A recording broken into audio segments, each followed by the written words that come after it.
La demande de la Chine pour les marchandises, comme les graines du Brésil, semble considérable. Les livrer en parcourant la moitié du globe est une tâche qui demande des infrastructures et des investissements. Itaqui est l'un des ports les plus bondés du Brésil et avec l'accroissement de la demande, il faut de nouveaux investissements. Une telle croissance a beaucoup à voir avec la Chine. Un nouveau port en est maintenant aux premières étapes de sa construction, ici à São Luís, la capitale de l'État de Maranhão. C'est un investissement de près de 500 millions de dollars d'un consortium dirigé par la compagnie chinoise de construction CCCC. Le projet est de le rendre opérationnel d'ici 3 ans.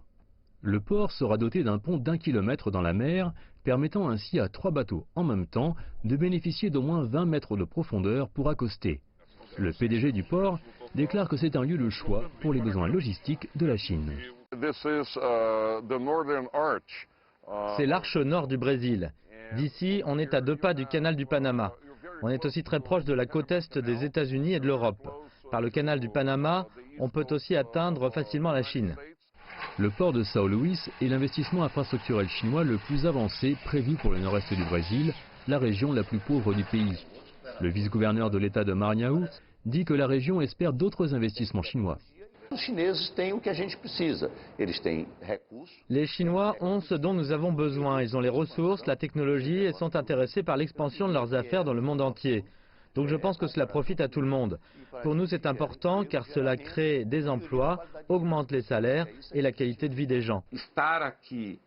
Ce projet permet aux Chinois d'améliorer leur approvisionnement en matières premières. Ils sont nos plus gros acheteurs de minerais de fer, de soja et de protéines animales.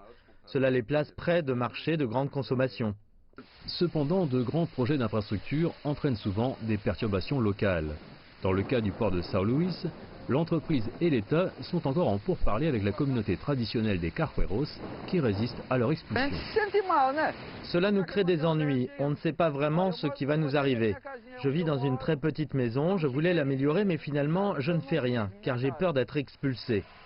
Dans le port de São Luís, les travaux de construction s'accélèrent et dans quelques années, des bateaux viendront amarrer ici pour embarquer les produits brésiliens vers la Chine et le reste du monde, tout en apportant au pays les importations dont il a besoin.